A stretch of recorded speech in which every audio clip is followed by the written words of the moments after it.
I decide that when she walks out of the room, we're gonna recover as best we can. So I open up the window, jump out.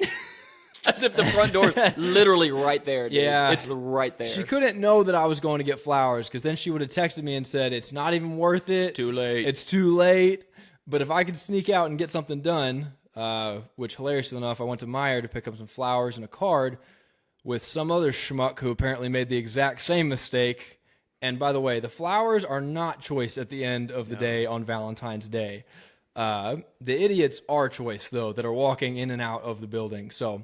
Hey, welcome to the Relatively Functional Dads podcast for fathers doing their best and learning every day. We're just three relatives walking through faith, fatherhood, and real life together.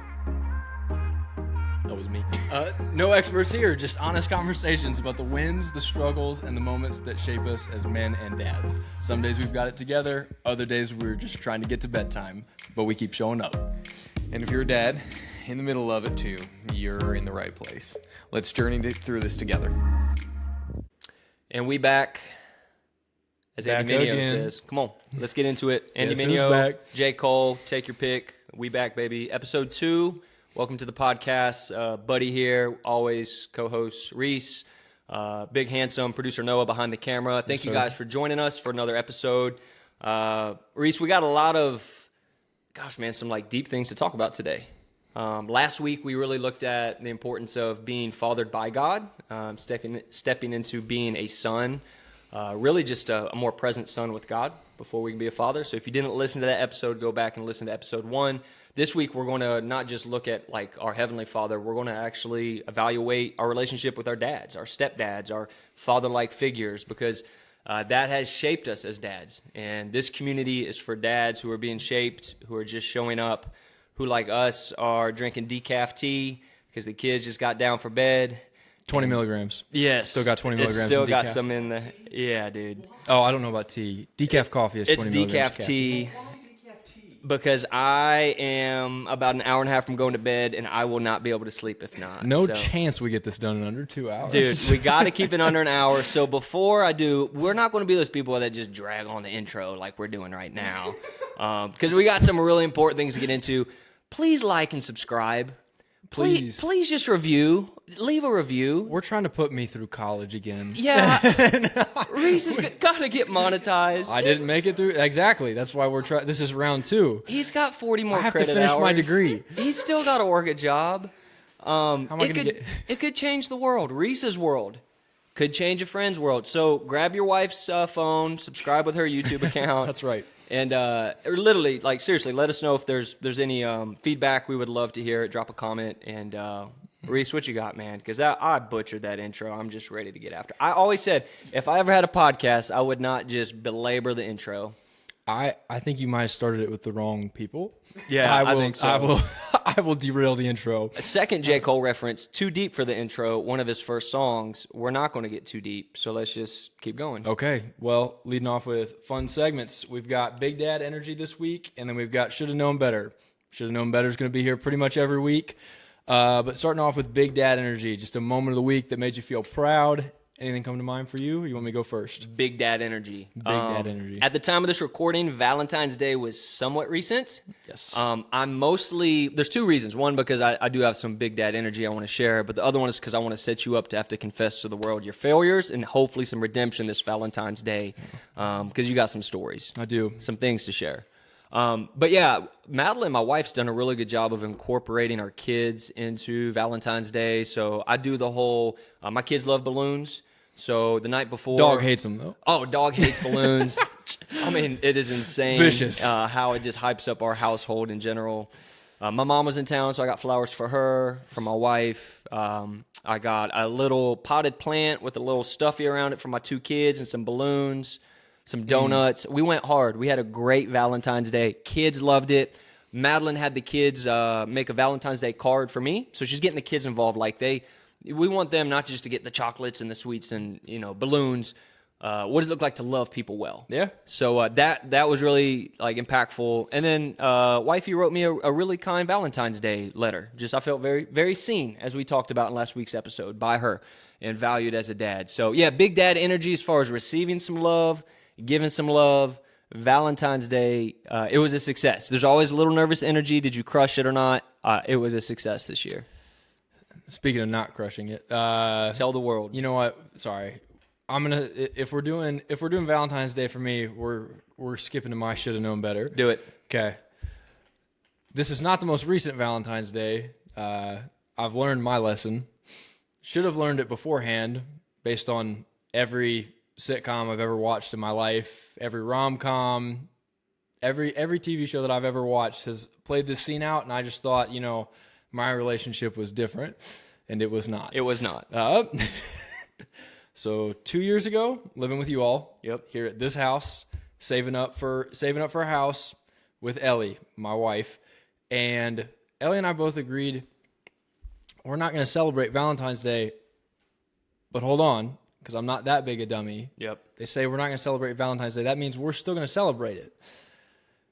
Or at least you're going to celebrate it or celebrate them somehow. Yep. So I had that part down. We just agreed we'd celebrate it on a different day because we don't like crowds and making reservations where there's going to be lots of people and yada, yada, yada.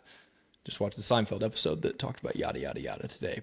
Either way, I don't remember what day we decided we were going to celebrate it. It was after. So it was going to be a few days after or something like that. And so Valentine's Day rolls around. Again, this is like 2 years ago, living here. And what I had forgotten is that when you live with people, they get to see how their brother-in-law treats their spouse on Valentine's Day. I flexed on them that year, too. I may have been fine had I been living with just Ellie and she didn't get to... If you've ever seen the Office episode where Bob Vance just brings like an entire flower shop into the building while Pam gets nothing, that's exactly what Valentine's Day Up at 6 a.m., donuts, flowers, balloons. I was flexing that day. So I was not flexing. I don't know, rolled out at 8 a.m. or something like that. Hair's all crazy. I don't even remember what this day was like. I don't remember if it was a work day. I don't know. I do know that later that day, we were both chatting because, again, our spot away from the chaos was in our room, which is the front room of the house, lower level. That'll make sense later. And we get to chatting. She's frustrated, shockingly, about not receiving any flowers, yeah, blah, blah, blah, like no card, no nothing. And in my mind, we had agreed to celebrate several days afterwards, and she was not having it. We got into this big tiff, and I decide that when she walks out of the room, we're gonna recover as best we can. So I open up the window, jump out.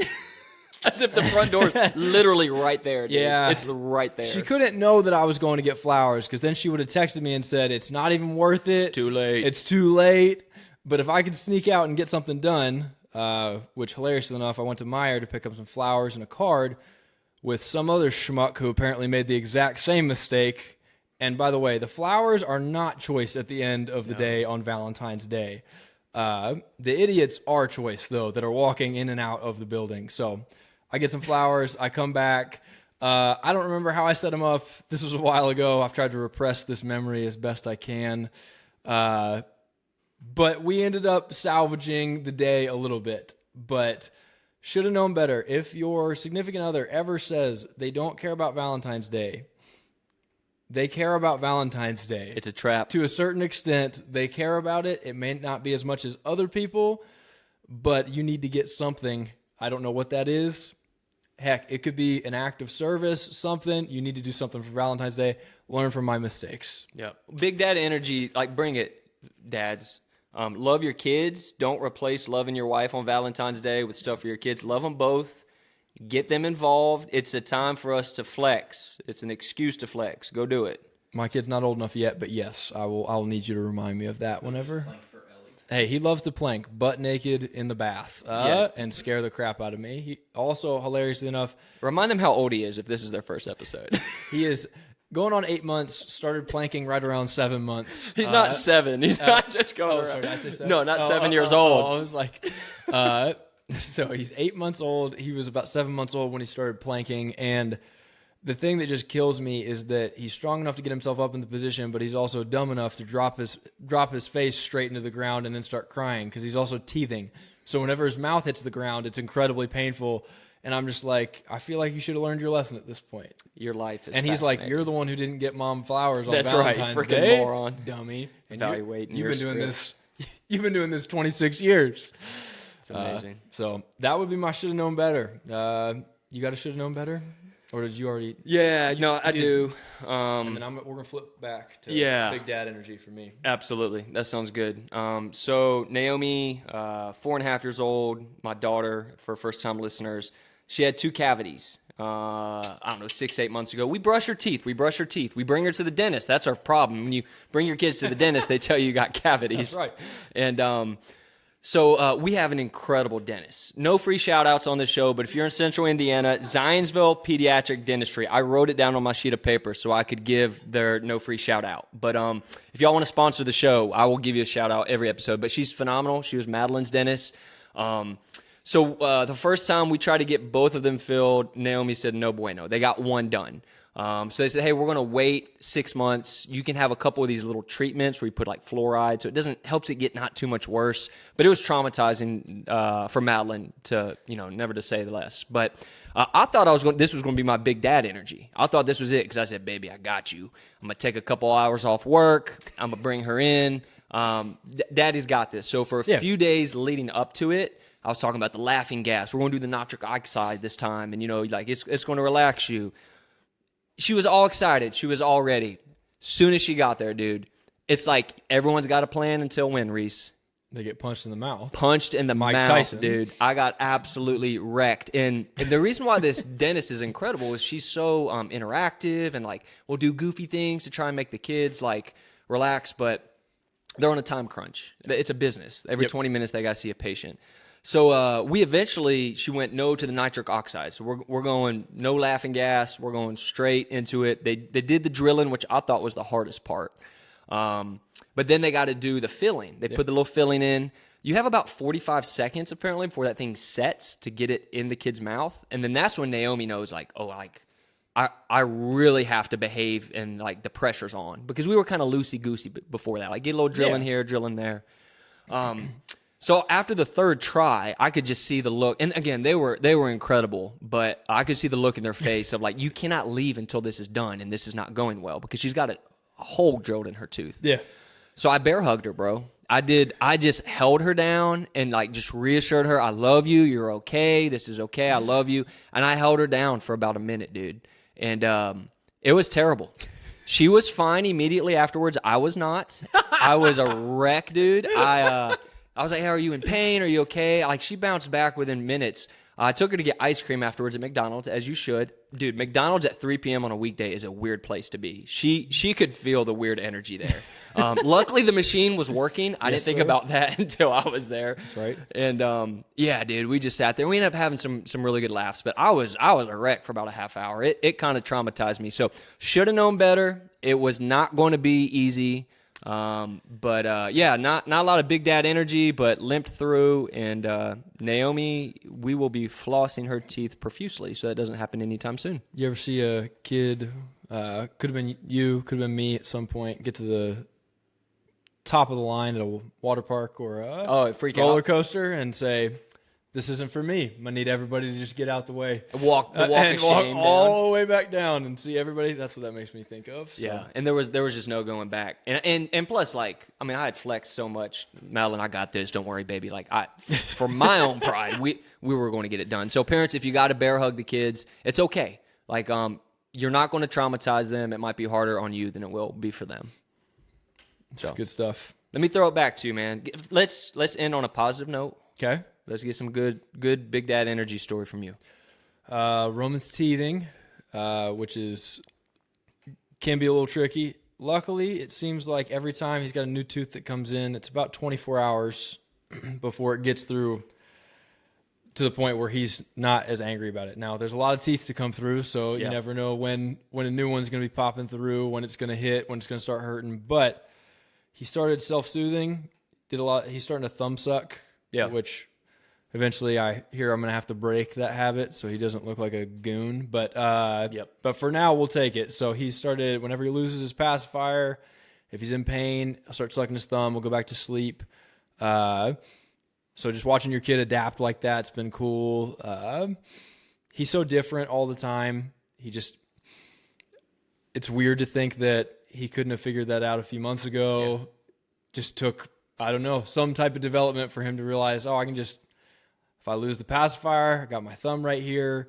He's also hilarious. I mean, he'll basically just slither around the crib like a snake until he finds the pacifier most of the time anyways in his little sleep sack. You're so proud of him. He looks, you know what, a snake was the wrong one. He's like a fish out of water. He's like just flopping around trying to get from one spot to the next. But yeah, he's good at looking for stuff and finding it, and he found his thumb. So that was exciting. And then the other big thing is he started saying dad. Come on. He has no idea what he's saying.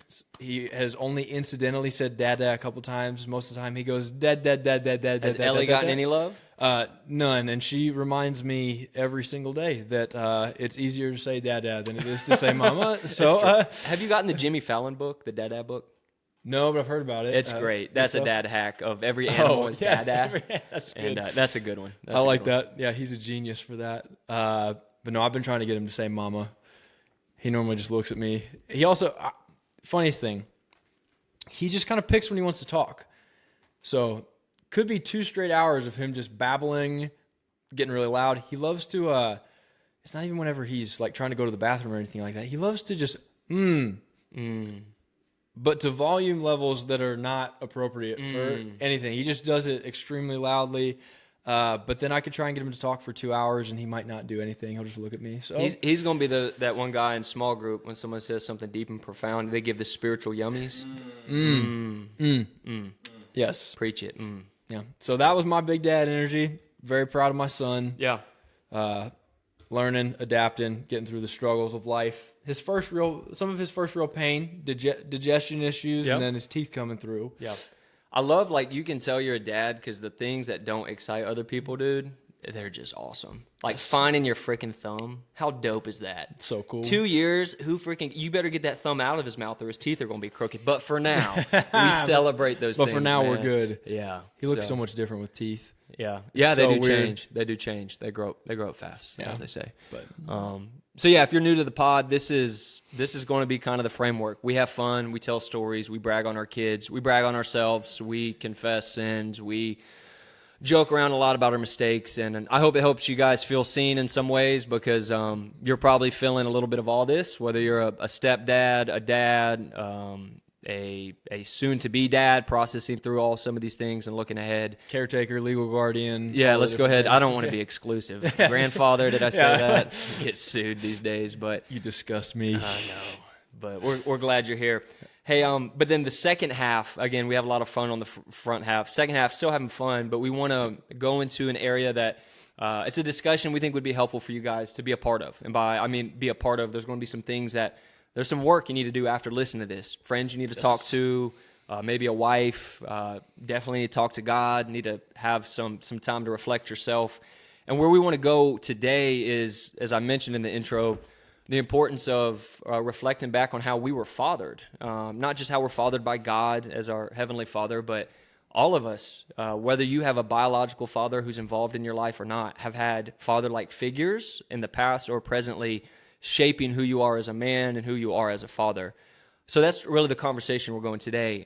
Reese, I think it would be helpful just to give a little context of because our upbringings are a little different, have some similar overlap as well. Yeah.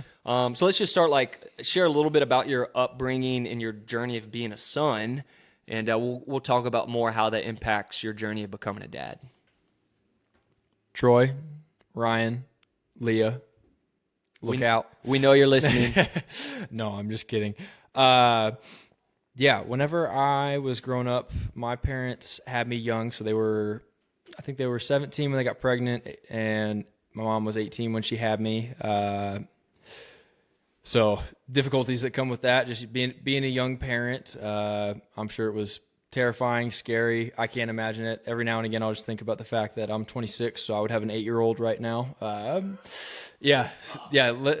that settle in for a second. Humbling, dude. So I can't imagine having an 8-year-old right now. I have an 8-month-old right now, and he's about all I can handle. But had me whenever they were young, and split up whenever I was I don't know, 2 or 3. I was just talking to somebody about this today. My first memory, I have one photographic little picture in my head memory of my parents my biological parents when they were still together. So I grew up mostly with my mom, Leah, stepdad, Ryan, or like grew up being raised regularly by them, and then going to see my dad and getting to spend time with him every other weekend. Him and my grandma, I got to see them a lot. But I have this one photographic memory of painting Easter eggs with my grandma at this house that she used to have, my dad drinking milk out of the carton, and my mom sitting on the couch. So Mom, Dad, I still got that one. That's Americana, bro. Locked away there. That's perfect. It was, and it's a really joyful, happy memory. But it's the earliest memory that I have, and it's the only one that I've got of them together. But either way, moving on. My mom got remarried when I was 3 or 4 to my stepdad Ryan. I guess to fill people in. I got a great relationship with all 3 of these people. I've also been, you mentioned father figures. I've got more than can be mentioned on this podcast. You got hella grandpas, bro. I got lots of grandpas. Got my papa Jeff, who again we were living with them, and then a little bit with my grandma, my dad's mom. So spent time with both sets of grandparents, which bless their hearts, because again, 18-year-olds having a kid gonna need some help. I don't know a lot of 18-year-olds that are ready to be independent with their kid or anything like that. So I've had nothing but blessings in my life as far as people that have come alongside me to help me, help my parents. But my mom got remarried when I was about 3 or 4, moved into a neighborhood, a cul-de-sac, a bunch of kids that lived around. But relationship dynamics growing up, just to give you a picture of what my life looked like, I was, again, with my mom and stepdad during the week. Typically, every other weekend, I would go stay with my dad or my nan, just depended on what the weekend looked like. Sometimes my dad was with my nan. Sometimes he was in an apartment. Sometimes he was with a girlfriend. He got married for, could get this wrong, like 6-7 years. I'm not entirely sure. It was for a little while though. So again, kind of just depended on the weekend, but would go over there. Had some frustrations and struggles growing up. My stepdad, bless his heart, took on a 3-year-old that wasn't his. It's easier to see it on this side of it, right? Oh, it's way easier to see on this side. Than when you were 8 or 10. And you know what? We'll dive into this a little bit, but one thing that I always respected about later about my stepdad Ryan is that he played the long game and he played it well. Cool. Which is that, and again, I'm going to go into a little bit more specifics about this, or just one of the questions later. We'll kind of cover this, but Ryan chose to make the hard decisions in my life, or like set the hard boundaries and lines in my life. And now we have a great relationship because of it. But when I was younger, I hated those boundaries. Yep. I hated the boundaries that he set. I thought that he was just a jerk for jerk's sake. I did not think he was out for my best interest.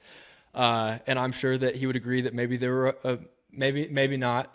Maybe he wouldn't agree, but can you tell them the story of him coming down when you were eating? Oh, this is great. You know, there's a few people in my life that I hope listen to this at some point. Scott Wilson, if you're listening to this, you asked me to tell this story every time I came over to your house. Jed Zahner, you'll get a kick out of this too. I think you've heard it quite a few times, but my stepdad and I are not alike naturally in any way. Sorry, not in any way. We both love sports. We both love fitness now. But when I was younger, I would have my bouts of just like, you know, I still loved sports my whole life. I was always active. But anytime after everyone went to bed until 2, 3, 4, 5 a.m. was my time to do the least productive things in my life, whether that was watching The Office until that late, playing video games, some combination of the two. And I don't remember if I think I was 18. I think I was, because yes, you know what? Because he made recommendation that maybe I not live there anymore. So you were 18. So I think I was 18. He didn't kick me out at 16 or anything like that. Strong recommendation. Ryan is a pillar of discipline. All growing up, I just remember when I would come down for school, which was early. You tell me if I'm going too long on this because you got to share stuff too. But I would come down in the morning early for school. Early for me, I think we needed to be at school by like 7:20. So I would assume I was up, well, I don't know. I rolled out of bed and then rolled onto the bus. So maybe 6:30. But he would be up and he would either have been doing his quiet time, reading his Bible, either before he went to the gym, or he would have already gotten up and gone to the gym and come back and was doing his quiet time afterwards.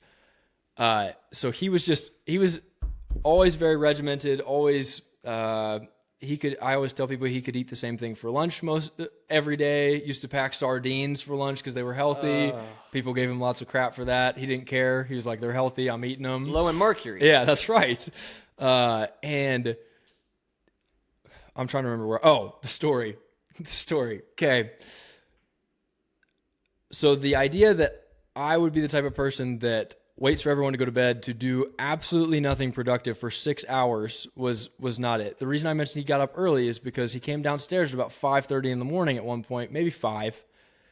And I was in the basement with the TV on, watching a show, a gaming monitor and a gaming console set up like in my lap, shirtless, with a bowl of ravioli. That's the part that gets me. And an entire break and bake thing of cookie dough off to the left. And he walks down and looks at me and is like, are you like, did you get up early? Have you been down here? Almost like what you did Please to me. tell me you got up early to do this. Please tell me you got up early. And I'm like, hey, yeah, no, I'm still up from the night before. And I don't remember if he addressed it right in the moment or if it was later. I just know that at some point by the end of that day, he came up to me and said, basically, I don't remember what he said. Basically, this is not working out. I can't watch you do this anymore. He broke up with you. Yeah, he broke up with me. And he was like, I care about you too much and I just can't watch you live like this. So it's probably time for you to move out. And so I don't remember where the first place I lived was. Maybe with my friend Micah. But either way, I moved out. And again, I've shared that story with a few different people and they always get a big kick out of it. But it's the cold raviolis for me, dude. oh, it was hot. I just can't imagine that's true. It was Chef Boyardee ravioli. I just got to think you are the market for Chef Boyardee. 18-year-old Reese. Yes, that's correct. Break and bake, cookies. Not never cooked. If someone cooks them, I'll eat them. But I'm not taking the time to cook them. I'm just going to eat the dough. That's fine. They taste better that way. Wow, what a great example of the differences between you and your stepdad. Yes. So I always like to say my stepdad was kind of like the person who taught me discipline. Although by the time I was 18, clearly it hadn't set in. But You're getting there. 26 now, getting there. Different seasons. I would say from 16 to 18, I was more disciplined than I'd ever been because 14 to 18. And then I don't know, must have had a relapse or something like that with the whole discipline thing. I think it might have been like just post high school. So out of routine. That's a weird time. Out of routine. First summer, I was coaching at a CrossFit gym, so my hours were more like 20 a week. Yeah. So I had way too much free time. Which never give a young man too much free time. Give him some free time, not too much. And so I think that's where I fell out of rhythm. But 14, he forced me to start going to CrossFit, which I hated him for because it was early in the morning before school, 5 a.m. And ended up kind of changing my life. I found out after about 2 weeks that I loved it and started coaching. Not too far after that, once I was old enough to coach, and I'm a personal trainer now. And in part, that's because of that initial move for him forcing me to start doing that. But can we talk about my dad a little bit, or you want to go first? Yeah, go ahead. Wrap it up. That's okay. good. Biological dad. He's the man.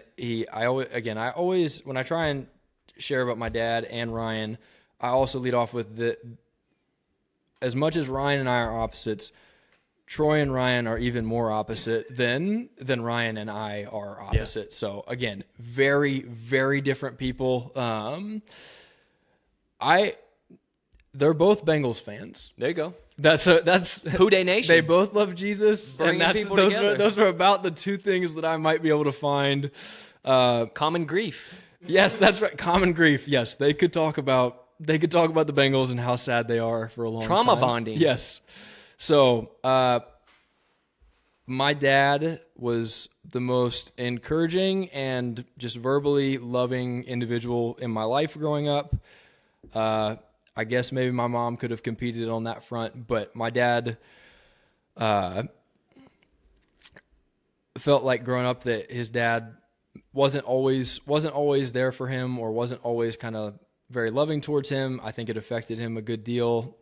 Maybe he'd say differently, but that was always my understanding. And I think because of that, it was something that we're going to talk about later. He wanted to rewrite. He wanted to rewrite that story. And so I grew up having a dad that told me he loved me more than I wanted to hear how much he loved me. I feel that. Not really. As a kid, you're like, okay, I get it. You love me. Like, that's awesome. But I mean, it paid dividends down the road. I really do. I always marvel at how God pieces things together, because I think Ryan would say he's not the most verbally affectionate individual. Yeah. Maybe more so now than he was whenever I was young. Learning how to be a dad for the first time to a 3-year-old is very, very different. I don't know exactly what Ryan's upbringing was like with verbal affection and stuff like that, but Ryan would tell me that he loved me. It wasn't like he was withholding anything on purpose or anything like that, but it wasn't his natural inclination to tell me how awesome he thought I was and how blessed he is that I'm a part of his life and stuff like that. It was more like he was a teacher. Sure. Complimenting each other. Like yes. You've seen those things provided. And I felt like God just kind of paired those two things together. My dad was the dreamer for me. Like, let me dream and I remember I told both of them that I wanted to go to the NBA. My dad upped the ante and said, you could do that. You could be an astronaut. I always remember the astronaut part. Which is more likely? Quick poll. 8-year-old Answer in Reese. the comments. Do you think that I have a better chance? I would have had a better chance. You're pretty good at math. I've seen your jump shot. I think it's astronaut. Well, I'm more of a drive drive down the lane. I love math. No shot. I tested out of Calc 1 for college and got to start on Calc 2. I then flunked. Hey, we have a lot of credits you need to pay for still in college. Right. So like and subscribe, okay? Yes. So I love math. Math is black and white. It has if you have the answer right or not as soon as you're done. With like English, it's just like, okay, ADHD Reese, we're going to reel it in. The challenge you have is both your fathers are still alive, and they're probably going to listen to this. I did tell Ellie walking out the door, I'm like, man, Buddy's got it easy. Didn't I got it made. My dad's dead, so yeah, really got it made. So yes, exactly, got it made. Either way, that's pretty much everything. I could go on for hours, you know that. So anything that I didn't hit that you were like, you should touch on this a little bit? No, I think we'll unpack it. It'll leave space because we'll talk about some different scripts. But the reason why sorry to the viewers, helpful to have some of that framework is because I come from a family where my parents were much older when they had kids. They'd been married for a while. I'm the second born. My mom and dad, just kind of a typical fatherhood experience. No divorce, no huge traumas. We have our family issues. My adult experience with being a son was a lot harder than my childhood one. But we joke, probably shouldn't, but hey, it's my dad. I can joke. And he passed a couple years ago. That's, again, a different story for a different day, but it is a lot easier. So thank you for being willing to talk about this because it is harder. We want to honor our dads. Yeah, and this whole conversation will be, man, there's things to evaluate, but when you become a dad, you realize just how much grace you need to give those men. I'm going to make plenty of mistakes. just like they did, and I'm hopefully going to have a lot of wins like they did. And they've gotten it more than 50% correct, which is, I think, the goal, because God can do a lot with that. And look at how I turned out. You're turning out great, and you're in process, and we're proud of what God's doing. Yeah. So even if you heard producer Noah, his experience with being a son's different than us as well. So just that framework of all of us have a little different experience, but yeah, I'll just jump in a little bit to. I think it's worth sharing, like what your dad did really well. Let's just kind of start with that. And again, I had one dad. You had two. But what's really cool is you had multiple father figures, multiple grandparents. This is a hard thing. I realized about it a year after my dad died. I was 30 at this point. He died when I was 29. I don't have a significant relationship with a man older than me that's biologically related to me. I don't know how you're as put together as you are. I've got 40 of them, and I don't know what I'm doing. It's like the foundation was set, man. I had such a beautiful, good foundation of just, my parents loving me. But, my one grandfather died. My dad's dad died before my parents even got married. Other one died when I was 4. Brokenness on both sides of our family. Not sure. Close to really any uncle. Don't have any older cousins. Don't have any of that. Wow. So. It's cool to see how different influences impact. But when I think about like what my dad did really well is he was present. Yeah. At my dad's funeral, awesome. I gave his eulogy, and that was the thing of like dad was there, and he wanted to be there, dude. Yeah. My dad, he went to 3/4 time. He was a physician, specifically stopped working like a day of the week so he could spend more time with us. And he would take me out of school like in 1st, 2nd, 3rd grade, an hour and a half early on Wednesdays. And we'd go do something fun every week, dude. I love that. I think you'd like go to jail. What's it when like you're not going to school when you're supposed to? I think it's a misdemeanor. Even cooler that it's happening with a dad that's a doctor. Yeah, dude. Like he's got the white coat on. Hey, I got to go get my son. We're going catfishing, right? I just feel like a lot of very accomplished parents are like, you can't miss school. You got to stay in school. You can't get anything. Although I think you got good grades. Yeah, still, and it was a great balance because they did value that. But like he was the one, like he'd come home, he'd take off his collared shirt, he'd have the wife beater on underneath. He'd keep the wife beater on, throw on the basketball shorts and the Converse, and we'd play 3-on-3. With my buds. We waited till 5 o'clock when Dad got home. Like he wanted so much, so he struggled. I might talk about this later. He struggled in my kind of like teenage adult life adapting because I didn't want to spend as much time with him. Yeah. And, that's normal. I don't regret that because that's just a normal part of life. But, my dad was present and he wanted to be with me. And that's what I want to pass on to my kids. Like that physical affection, those making memories, that intentional time, hey, work's important and it's good, but it's not more important than my relationship with you. Yeah. So anyways, I'll kick it over to you as we keep kind of just unpacking. And again, just to remind the listeners, this is important. You got to examine the inheritance you've been given of the example of how to be a dad.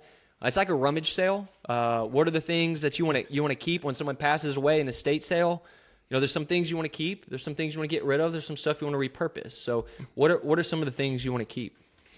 From my sphere of father figures. Yeah, your fathers did well. Well, I've got them written down, but let me just skip over to the next page real quick. Sure.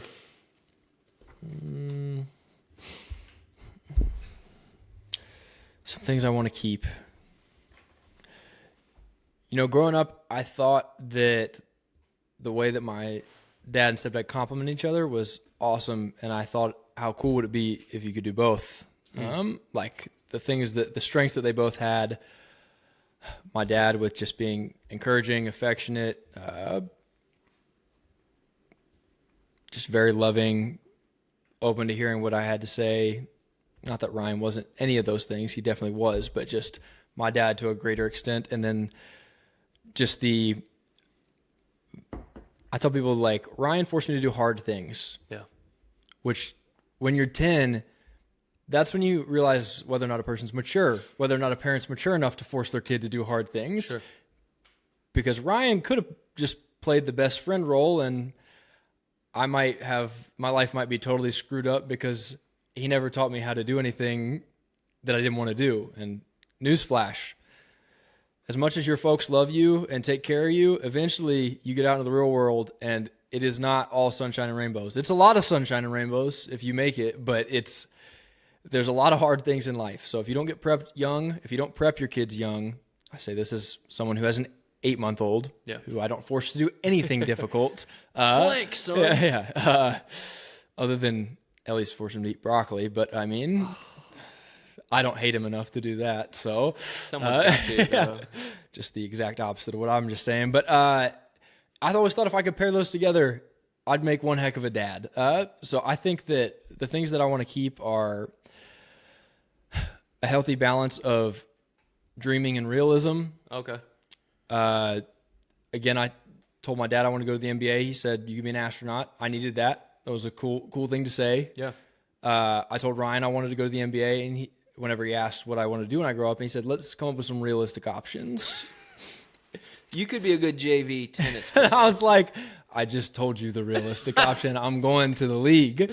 For those who don't know, I'm 6 feet tall and not a tenth as gifted as Allen Iverson or any basketball player you've ever seen. So I'll stick to pickup poorly. Remember we cooked those kids at the park? Yes, those That's a 12-year-olds. different We story. smoked those He kids. said, you want to do old guys versus young guys? Yeah.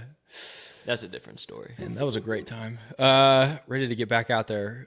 We've mentioned it. It's winter here, and we're dying. So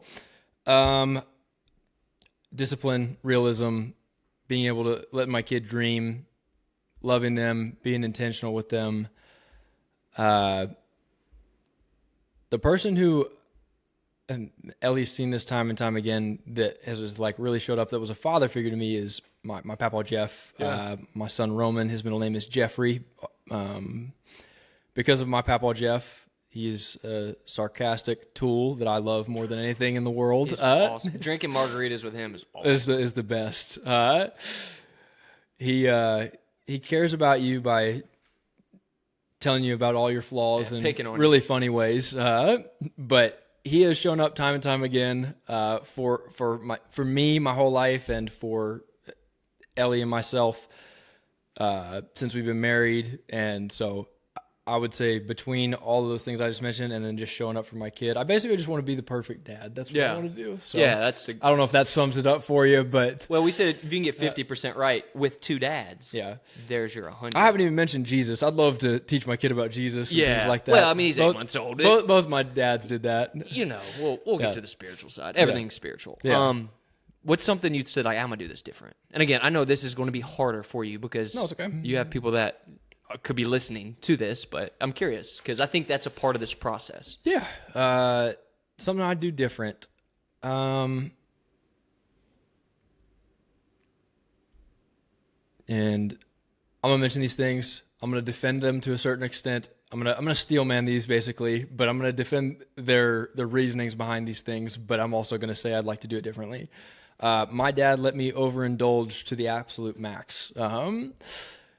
And I would say that he would probably also classify him as someone who overindulges. And what I mean by that is if you get a thing of Chips Ahoy cookies, Oreos, A nice can of Chef Boyardee. yes, a nice can of Chef Boyardee, on all of these things they have serving sizes, and they're laughable. Yeah. It's like 2 Chips Ahoy cookies, 2 Oreos, something like that is a serving size. We're not eating the serving size. We're going to eat the whole thing. One of my best memories of my dad, I wouldn't even say it's overindulging, is we're both playing video games, 1 o'clock in the morning. He was like, "You want to go down to the UDF and get some shakes?" We take a hike, walk down to for those who don't, United Dairy Farmers. They have the brand homemade ice cream and stuff like that. And I always loved that. So we went down at 1 o'clock in the morning, got some shakes, walked back. Ryan, bless his heart, has been asleep since 8 p.m. Oh, he's about to wake up. He's not taking me to that Get a to go do that at 1 o'clock workout. in the morning. But I would say over on my dad's side, I want to teach Roman to enjoy things in moderation. Yeah. So I'd say that's one thing that I would change. And the reason I defend my dad is he really only saw me every other weekend. And to be honest with you, I was pretty open when I was a kid about how I hated all of Ryan's boundaries and disciplines and stuff like that. So my dad was trying to treat me to a fun time whenever I was with him and let me kind of, and to be honest with you, I don't even remember how rigid the rules truly were, but they felt rigid to me at my house. Yeah. So my dad was trying to bless me with that. And I think that in the long run, I have had to retrain my brain to try not to overindulge. I'm very naturally hyper obsessive with things that I like. I want to do them more often. I don't want to think about anything else, whether that's food, entertainment, you name it. And then on Ryan's side, again, I would say, man, I used to have a whole laundry list of things that I would have done differently. now you know better. Now dude. I'm on the spot and I can't think right. Sometimes time reveals it, some of its wisdom too, right? I mean, I said it already. I would have been less rigid. Kind of in the middle. I mean, it sounds and like again, these two. That's how I felt growing up. I was like, I got these dads with two extremes. Sure. And actually, you know what? I wrote that down on one of these papers. I don't want to be on the extreme of either one of these things. I want to be somewhere in the middle. I don't want to. It might be more one-sided than the other. I don't know, but I don't want to be as rigid. And as I got older, Ryan got less rigid. Yeah. And Ryan would probably tell you now, with my two younger brothers, he's less rigid because I think he realized that they benefited. Yes. You know, sometimes Firstborn's the guinea pig. Yeah, dude. Yeah, we get to figure. And he was young. Ryan was young. Young, yes. And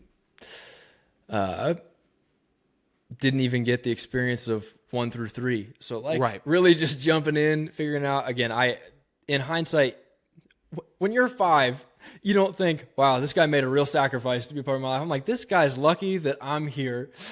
Meanwhile, I was a big blessing, but also a huge burden to deal with at the time. Especially, we don't think the same way. So that's what I do differently. What about you?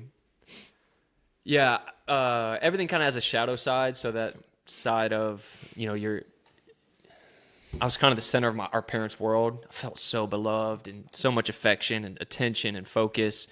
But as I alluded to, as you get a little older, you know, a lot of my parents' life revolved around my sister and I. Relationships, friends, hobbies, like they had some of that, but a lot of it revolved around us. So as we got into high school and older, it became really hard, I think, for my dad to, I wasn't needed anymore. So like, I think it's a good place to be wanted, but not needed. Yeah. So like, I think for my kids, I want them to know like, hey, as a dad, I want to be with you. I want to spend time with you, but I don't need you. Like, I don't need your friendship because I'm lacking in friendship. I don't need your affection because I'm not secure. I don't need, you know, there was times where I just felt like if I don't spend some time with dad, like he's going to be sad or he's going to be upset or there's something wrong and I'm disappointing him as I got older. When I was little, I was like, this is freaking awesome. And so, yeah, I think that's one thing I'll do different as my kids get older. And then the hope is as they grow and mature and they find independence, they find their way back to where, again, like when you get older, you don't need your parents anymore, but you want your parents. Yeah. So if I can like show them, hey, like I'm gonna let you have some autonomy. I'm here. I want to be with you. I don't need you. I don't need you as you don't need me. You mutually want me. And like that's, to point it back to the Father, I think that's our relationship with God. When we can go with him because we want him, not just because we need him, there's a depth of maturity. That's going to take 2 decades for my kids, maybe 3 to get to. I actually like that better. I like when when a relationship is we both want each other, but we don't need each other. Because it's transactional now. Yep. Roman needs you. Yep. My kids need me. They want me to, but they need. Yeah, sorry, younger years definitely different. Yeah. But you know, it's that release, and if they love you, it'll come back. So, anyways, not to belabor, but that's that. Let's do one real quick, real fun, like lighthearted, if you got it. And if you need a moment, let me know. By the time that you've thought, oh crap, I'm becoming my dad. Have you had one of those yet? Yeah, I have. And I don't think I realized it I don't think I remembered these moments until I took time to think about it. But I realized after a little while that it was around when I got my car. I realized that I was just, anytime I felt like something, I was going and getting it. And that's how my dad and I rolled whenever we were together. You feeling like Skyline chili? We're going to go get some Skyline chili. I mean, for the longest time, I can't remember last time I got gas and didn't go in and get something. Yeah, I'm getting something from the gas station, much to my wife's chagrin. She's like, why did we have $43.95 charges from the gas station in the last year? I'm like, it's my bad, honey, my bad. So for my dad, it's probably that. And then with Ryan, it's that I've gotten in and out of this, but hop onto fitness trends way too fast. You're all in, baby. Yeah, I'm all in. We're gonna just I read it somewhere and now it's a part of my life. We're not doing plastic cutting boards anymore. Get rid of them. I think that's his latest thing right now. When I was growing up, it was we had kale all the time. Kale's big. Kale's good for you. No, I'm not bashing kale. There's but something in there in about 5 years that there was bad for the you. word superfood came out with kale, and suddenly it was like kale was happening all the time. Everything had to be organic for a little while. He tried to curb my desire for regular milk, so he'd buy almond milk, which I hated. Every dad had that phase. So, hopping on fitness trends a little bit. We had soy health milk, trends. dude. Yeah, soy milk was the worst. I don't even think almond milk was that. Never No, had rice milk. No rice milk. Yeah. You were probably exposed to more milks than I were. I could feel that. Where are we at, Noah? How far are we in? We got to keep it under an hour. Yeah, you're at 50 minutes. Oh, dude, we're golden. We got this. Golden. For sure. There's no shot we go over an hour. But you? Coffee breath. Mine's simple. Okay. Naomi coffee hit breath. me with the daddy, your breath smells. And I said, I was snuggling with her, waking up from a nap one day. I had an afternoon coffee, as I normally do. And she says, yeah, it smells like bad coffee. And my dad was profuse. Like, he would just drink 6-8 small cups of coffee a day. He was a physician, so every nursing station, they had coffee. And he'd had terrible coffee breath. Okay. So, yeah, that was my old crap. I'm becoming my dad. I get that. Yeah, I think small cups, No, now you know I have like a slight caffeine addiction. Yeah. I'm 10 days into my detox. You're American. And finally, I'm a Christian in America. Yeah. We binge. We don't rest. Yeah, we freaking are addicted. Sabbath who? It's our drug of choice is caffeine. Hey, so we all inherit parenting scripts, especially like how to be a father. So it's what I mean by that is when you're a kid, you're given a script on rest and work. You're given a script on how valuable friendships and relationships are versus your family. You're giving scripts on physical affection and emotional vulnerability. Yeah. You're given scripts on faith and how central that is to your life and where it fits in. And a script, in real estate, we would say a script's anything you say more than once. It's just the things that are repeated, that you hear and you begin to believe. It forms your worldview as a kid. And some scripts were really good. They protected us. So, for example, I was thinking of one like good grades matter most to be successful in life. Like, you got to get good grades. If you want to have a bright future, get good grades. And to a degree that protects you until you graduate school and then you go, oh, crap, what's my identity in? Or you realize it's actually people with interpersonal skills that get the best jobs and things like that. And you put all your eggs in that basket. Or another one I thought of is like family is everything. So that's a decent script if you're raised in a home where there's not good, like your parents have been hurt by friendships, or there's not a lot of trustworthy people in your neighborhood or your environment. It's like invest deeply in your family because your family is everything. Yeah. That fails you at some point, though. Yeah, it does. You have to have relationships beyond your parents and your sisters and your aunts. So some of these scripts are really good and really helpful, and some and you want to continue that legacy. And some of them they helped protect you to get you to the place where you needed to be or to be developed. But you need to either rethink them or release them altogether. Naming the script is the first step to putting yourself back in control. Yeah. I read that earlier a couple weeks ago, and I was prepping for this, and I thought that was really good because a lot of these, it's not good, bad, binary. It's just like, let's name it, and then from there, see how we want to adjust. So I'm curious, what scripts did you inherit as a son from your dads that you're like, man, I'm grateful. These are scripts I want to hang on to, and I want to build upon. Yeah. I mean, one of the big ones was do hard things. There's a book that came out that was called Do Hard Things. And again, it's always funny because I agree with that now. At the time I was like, that's stupid. If I can avoid hard things, then I'm going to avoid hard things. Who doesn't want life to be easy? Newsflash, it will not serve you to have an easy life. Be good to have a combination to some extent. So doing hard things, being kind of seen as a good thing, or building your resilience, Sure. your ability to be able to push through. I mean, I feel like that happens in every new season for me. Well, and fitness is your way, like when you can choose the hard thing, because there's things in life you can't choose. Yeah. You can't choose mental illness. You can't choose when you lose a loved one or you lose a job. But when you can choose to slam that 4th mile on the treadmill, that allows you to say, hey, I have the tenacity to finish hard things. I think you mean 1 rep max squat. Yeah, but yeah, I know you don't run. You're right. treadmill. Might be. Progressive overload. Just kidding. Treadmills are good for you. I don't do enough cardio. I would say that was one big one. I felt like my dad just kind of helped me see that everybody's got a story. I don't know exactly how this would be a script, but like everybody's got a story. Everybody's going through something. I feel like up to this point in my life, based on a lot of what he showed me with that, I don't judge super quickly. I mean, I laugh when people do something stupid, but I don't judge like the depth of their depth of someone's character very quickly. Or maybe, sorry, not never, but You're less likely. I'm less likely when somebody makes a dumb decision. My first question is, how'd they get there? How'd you get to that dumb decision? What's your story? What's your story? You see a lot of like horrible things that happen in the news.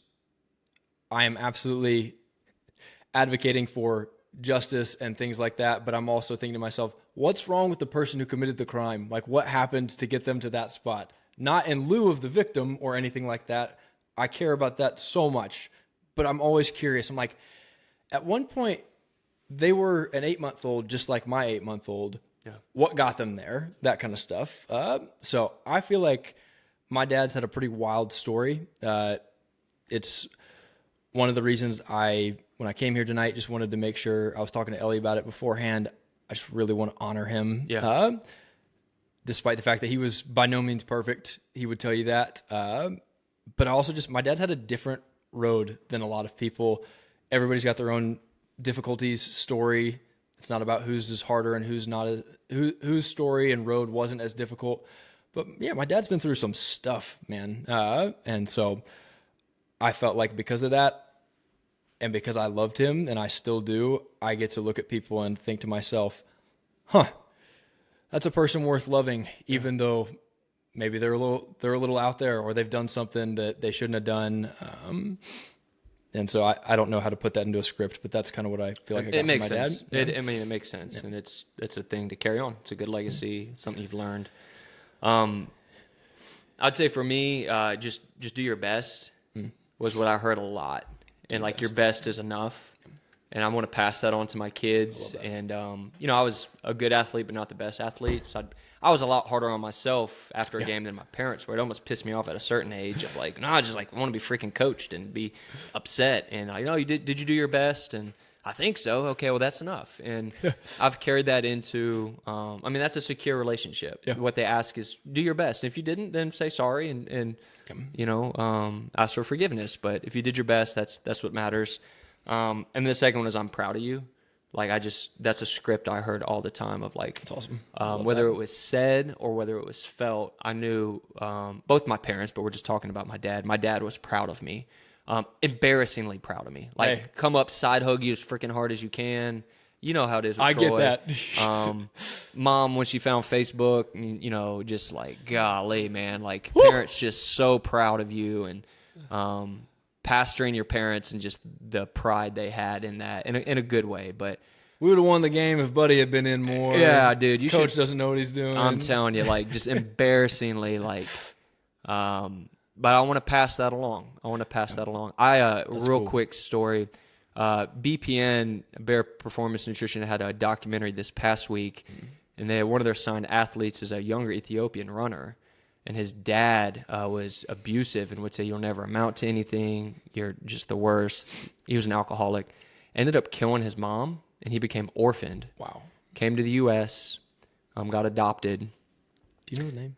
I don't remember his name. That's okay. We might be able to link it in the show notes. An incredible documentary. He runs like his third marathon ever. He ran, he was like a D1 college runner, All-American, but runs from a 5K distance or whatever they did to, he's recently into marathons. And he ran like a 2 hour, 11 minute, like just incredible. But he was hard on himself because he wanted to do sub 210, which is just like a screaming. It's like sub 6 minute pace for 26 miles. And his coach was so fired up and excited. And I know their coach. He's cool. He coaches a lot of the runners. Yep. And he came up after and just hugged him in a type of way. And he said, I know you're disappointed. I know you want to, but I'm reminding you, you're talented, your future's bright, and I'm proud of you. That's awesome. And when I tell you, man, I felt that in my bones, because like in that moment, that coach became the father that man never had. Because earlier in the documentary, the runner goes, sometimes when I'm in a hard place, I begin to rehear those lies, those scripts that my dad told me that I'll never amount to anything. Even though this dude's like the top tenth of a percent, you know what I'm saying, in the world as a runner, probably a top 200 runner in the world. He needed someone in his moment of slight disappointment to say, I'm proud of you, and mean it. And I was just, it was a really moving documentary that made me want to run, made me want to be a dad, made me want to say, hey, even to people who I'm not a father, I could be a spiritual father or a brother or a friend, the importance of I'm proud of you. So anyways, it's a cool moment. Epic. Did you find anything, Noah? Well, when I look up BPN Ethiopian athlete, it talks about one that's being banned for doping. So I don't think that's him. was this a documentary maybe called Surrender by any chance? It came out this past week. Then I will continue looking. Okay. Okay. He did not get banned for doping, if you heard that. At least I hope not. But anyways, we'll link it in the show notes, and yeah, it's worth looking. Something you want to rewrite, man. A script specifically you want to rewrite. And Bessa? Yeah, I think that's it. Ambessa? Yep. Check it out. We'll link it in the notes. Yes. Want to rewrite. What's kind of cool about this one is I don't even want to get rid of the whole thing. I just want to tweak it. Sure. Ryan used to hit me a lot with do what you want to do, do what you have to do, and then you do what you want to do. Yeah. You say that to me all the time. And I think that is a great rule for a lot of people. It just does not always work for me. Okay. If I think that there's a way to pair things. So like for me, getting things done that are boring is the most draining thing you could ever ask me to do. If you take what someone could accomplish in an hour chore-wise around the house, that'll ruin my day if you ask me to do the same thing without a strategy or a plan implemented. For me, it might be, and you know what? I could have done this when I was younger too, so the rule could still apply. I want to rewrite it in a sense that you compare what you have to do with some of the things that you want to do. Yeah. So it can be kind of a back and forth. And when Ryan would tell me it was kind of like do all the things you have to do and then get to do all the things you want to do. And even if I did that, doing all those things that I had to do when I was growing up, and if I tried to do it now, brutal. There's too many things. There's a lot of things to get done. But when I was younger, if I would do that, it would even fail me then because I would do all the things I have to do. And then I've mentioned I like to overindulge. So once I've done all the hard things, I then tell myself there is no limit to the amount of pleasure that you can now give yourself, whether that's through entertainment, food, not drugs. I didn't do drugs or anything like that growing up. Attaboy. If you did, we'd still love you. Welcome to the pod. Yes, welcome to the pod. Friends with lots of... This would be a lot funnier if you were taking drugs. We don't recommend it. If we had gummies beforehand or something. We like actually that. have gummies, but they're just But they're normal not. gummies. Yeah, toss me some gummies. I don't know where that went. Got some gummy bears. Yeah, but, we've derailed. That's on me. That's okay. It's nice to share the load every now and again. Here's mine. Go for it. Kids are more important than your marriage. And that's what I want to rewrite. Sure. So I felt that a lot. But it came to a head. I remember talking to my mom. I was in college when they lived in North Carolina. We were at a diner. Her and I were eating. There's tensions in marriage. As kids, you experience some of that. And I remember just telling Mom, hey, now that Sam and I are out of the house, my sister, you have to reprioritize your marriage as the most important thing, knowing as a 20-year-old that should have been the most important thing all the time. Now, what I'm not saying is... So wise. Thank you. So wise. Thank you. What I'm not saying is your marriage gets more time than your kids. Sure. I spend way more attention while the kids are awake on my kids. Because you have to. Noah's not in his head. And it's just, and it grows exponentially as you have more. You want to share in that together. But the priority is We value this relationship because a centered, strong marriage, from there you can parent so much better, you can love better, you can have a vision for your family's life better. So the one that I want to rewrite is that kids are more important than marriage. That's not the one I support. Yeah. What I wanted is I want to rewrite it so that our marriage is the foundation to our family. Yep. And from there we parent. Other one real quickly is I want to rewrite that community and spiritual family is not important to where it's now a priority. So again, my family, my mom and dad had friends, but a lot of them were centered around our like relationships, like basketball, cross country. My sister ran, things like that. Where I want my kids, and Madeline had this. So all of our wives, being raised in the same family, had multiple deep relationships with older adults because the Fraser family had great friends. I talk to a lot of them week to week, and our wives benefited from that. I didn't have that benefit. So I want to have deep relationships with spiritual family. I want to have deep relationships with community and neighbors, and we're starting to build that here in our neighborhood. But hospitality's got to become the norm. Like we will be maybe foster parents again, or we will host people who are international students. We will have people over regularly for dinner and hear their stories, both people we know and people we want to get to know. The script of hospitality and community and relationships being valuable, that's one I want to write for my family. So that's just the norm. They don't know any different as we get older. So That's super cool. It's a lot of stuff that I don't think many families do. So it's easier said than done. I mean, we're in process with it. I'm seeing it getting more difficult as our kids get older. Sure. And that's something we're still trying to figure out. I just popped a gummy bear in my mouth, so I need to eat it and not talk. So why don't you share anything that can help me stall for 30 seconds? okay, I got you. It's going to be longer than 30 seconds. But what was the other one I was about to do? You mentioned something about your family that struck a chord with me, and I realize you can't talk, so I'm going to just take a look at your notes real quick. Oh, the kids are more important than marriage. I mean, having only been married a few years myself, one of the things we talked about most in premarital counseling, or at least a lot of like premarital counseling, was the fact that so many couples have no clue what they're doing once their kids leave the house. Yes. I'm like terrified. That's what it was. I'm like terrified every time I hear someone like, yeah, all the kids are almost out of the house. I'm like, I hope you guys have a game plan for figuring out how to hang out together again, or like. You're not just sitting around waiting to have grandkids. When are you going to pop some kids? Like there's 10 years. Like what are you going to do? Yeah. And then you mentioned just like you said, kids being more important than the marriage. Ellie and I went to a marriage conference at one point because we're Middle American Christians, so we have to attend at least one marriage conference per year, or else we get our membership revoked. So, but we went to a marriage conference. I really wish I could remember the name because I would totally shout them out. They were great. But one of the speakers said that their kids like to come up and ask. They have multiple kids. They like to ask, "Who's your favorite?" Yeah. And he says, your mom. Like, love it. Like, normally I say that as a snarky response to everything. Like, yeah, your mom. But this guy was saying that whenever his kids come up and ask which one of the kids are their favorite, or like which one do they love the most, I think was the way that he phrased it. He said, I love your mom the most. Dude, I love that. To their little kids, which one, being a parent, I have to imagine with kids that can talk,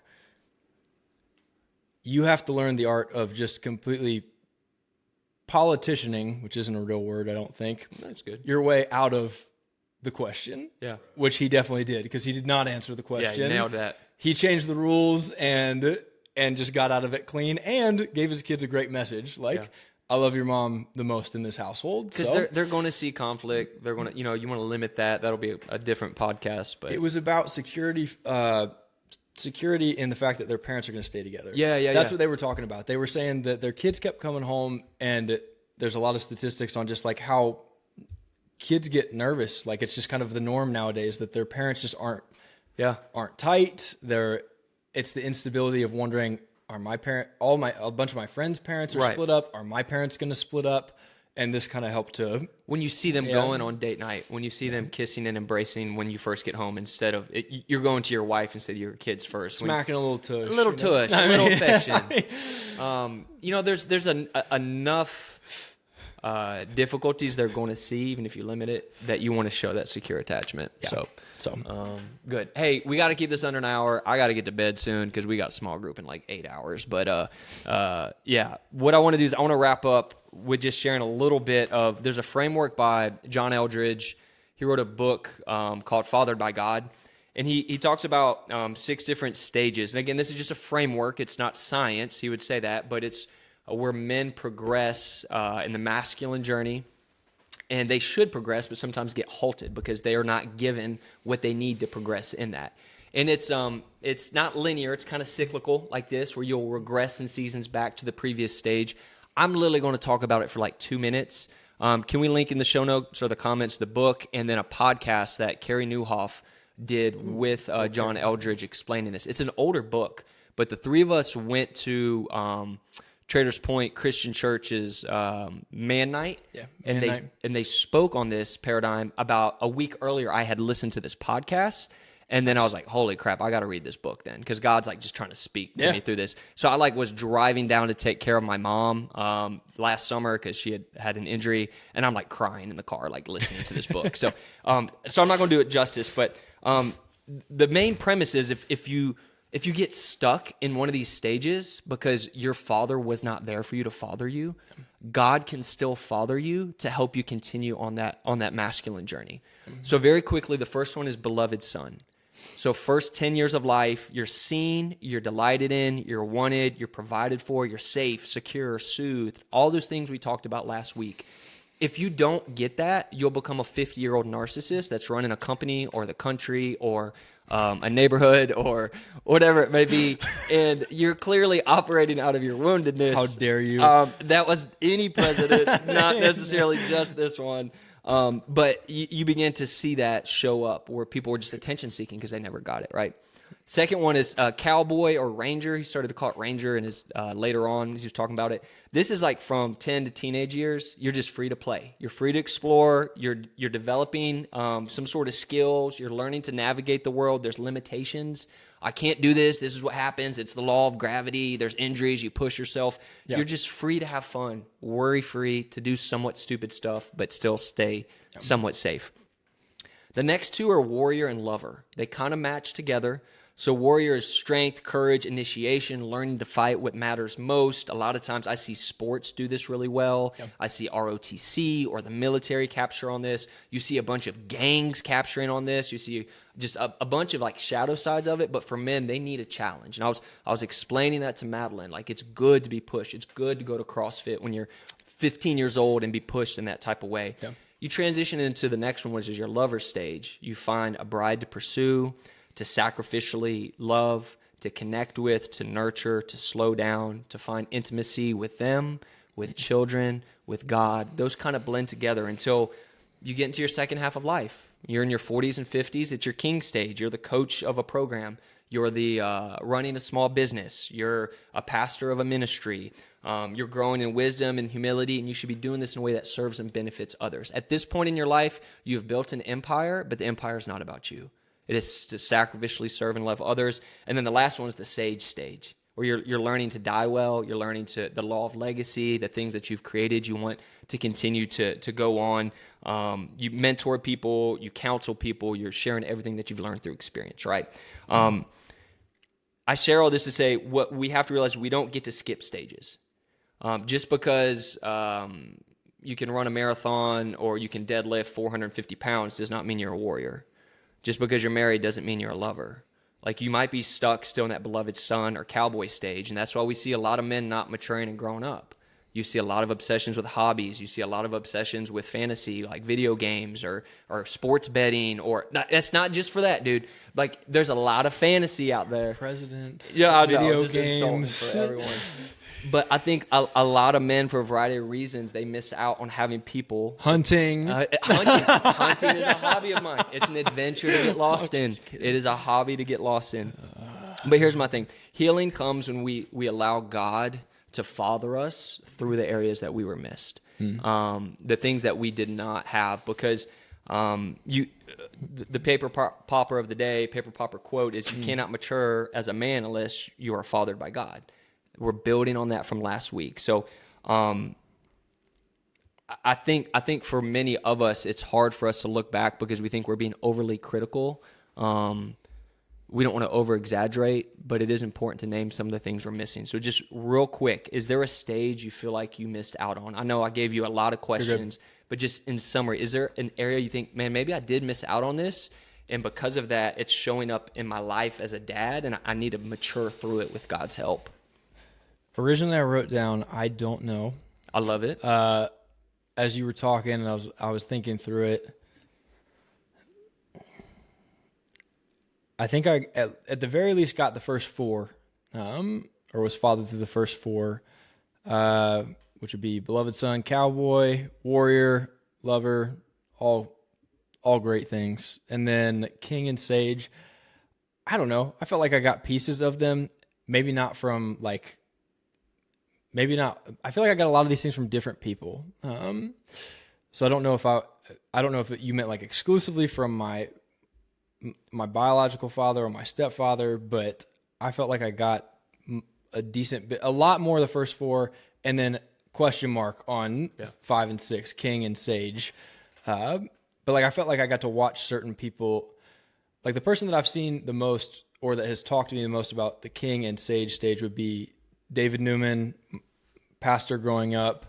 One of my best friend's dads, Luke. If you're listening to this, I almost slipped up and said best friend. One of my best friends. Sellout. Yeah.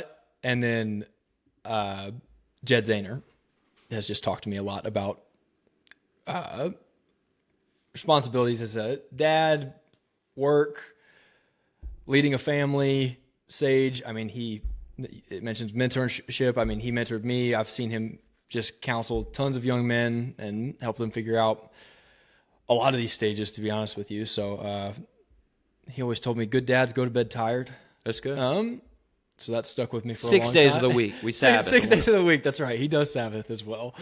But yeah, I don't know. That's what I would say. What about you?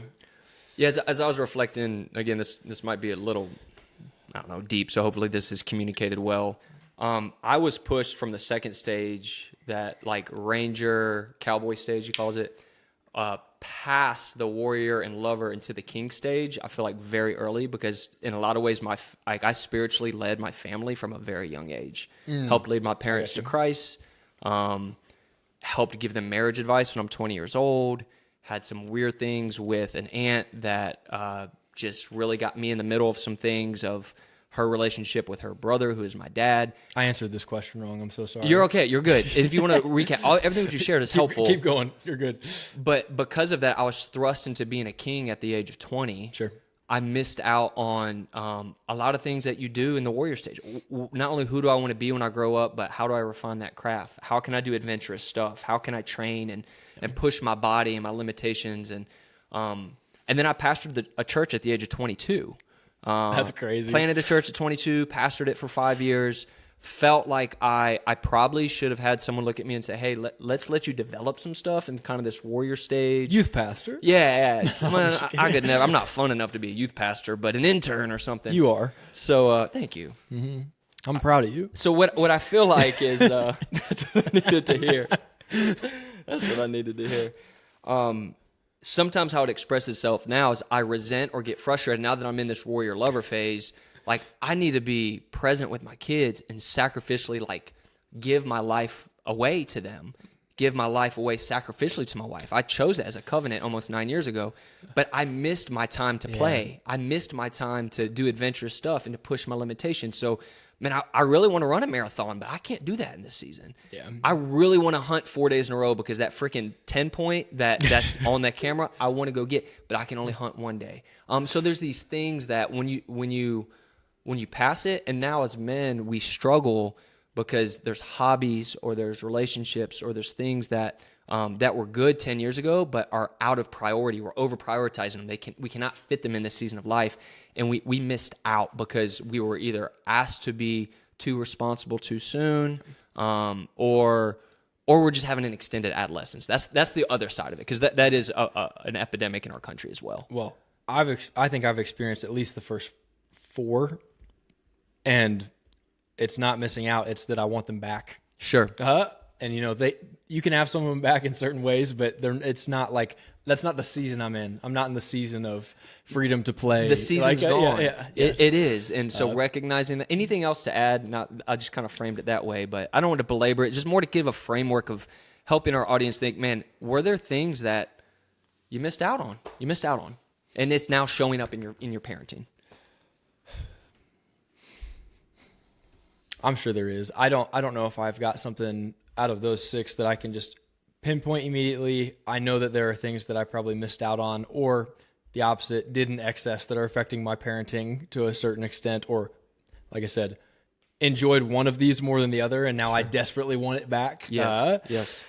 Again, I don't know chapters and verses off the top of my head, but I always remember that verse that talks about basically reverting back to the things you had whenever you were a child. Mm-hmm.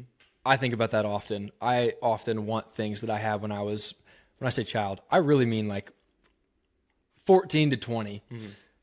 14 to 20, total autonomy after I got kicked out for eating ravioli and cookie dough at 5:30 in the morning. As you should have. Doubling up on screen time. But total autonomy, schedule's mine. More freedom to play than any person on earth. So yeah, I think that affects my parenting to a certain extent.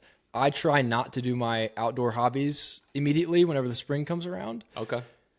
Ellie knows this. She'll be like, you should go disc golf today whenever it starts to get nice out, which I used to just do immediately because I had all the free time in the world. And I look at her and I say, I really don't want to go. Because once you go. Because once I go, Yeah.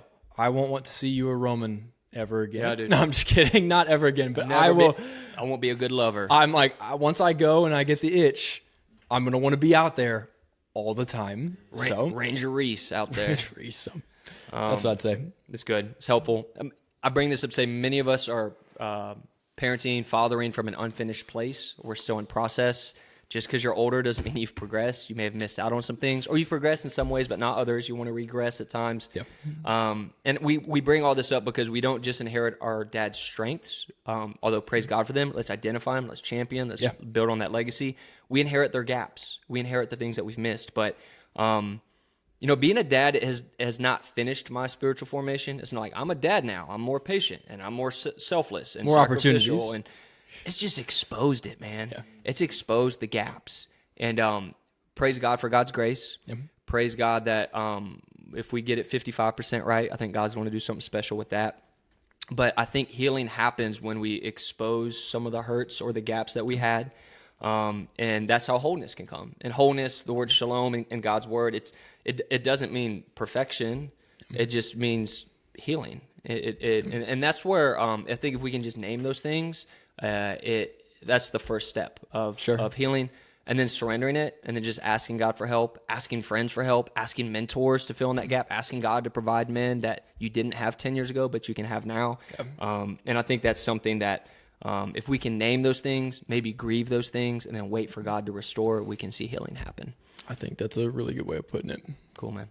Hey, why don't you kind of wrap us up with just last practical thoughts of like what our listeners can be thinking through this week, and pray us out as well. Sure.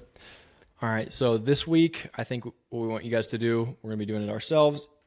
Kind of did a little bit tonight, but think about scripts that were handed to you from your dad or dads, and what you're grateful for, what you feel like worked, what you like, what you want to keep, what you want to change, and what you want to, again, kind of like we talked about, rewrite. What do you want to rewrite for your family? What was great, and then what do you want to change a little bit? What stage do you need God to meet you in right now? How do I need God to father me to provide wholeness? The stages are going to be in the link, or we're going to try and put that in there. Perfect. If you thought we sounded like a couple chickens with our heads cut off mentioning all these names about Cowboys, Warriors, you can take a look and it'll explain that. But just to close this out, you don't have to heal your whole story to be a good dad. You just have to allow God to keep writing it. I'm going to pray us out. Sound good? Yeah. All righty. Jesus, I just want to thank you for the ability to come together, talk through awesome stuff, sometimes difficult stuff, just dive deep. We want to thank you for being here this evening with us. I pray that anyone that listens to this, that they would get to have an encounter with you, Lord. Not Buddy, myself, or Noah, as awesome as we are. Lord, I pray that you would just have an encounter with anyone that listens to this, that you would be, just like your word, alive and active in people's hearts, that you would change hearts of stone to hearts of flesh.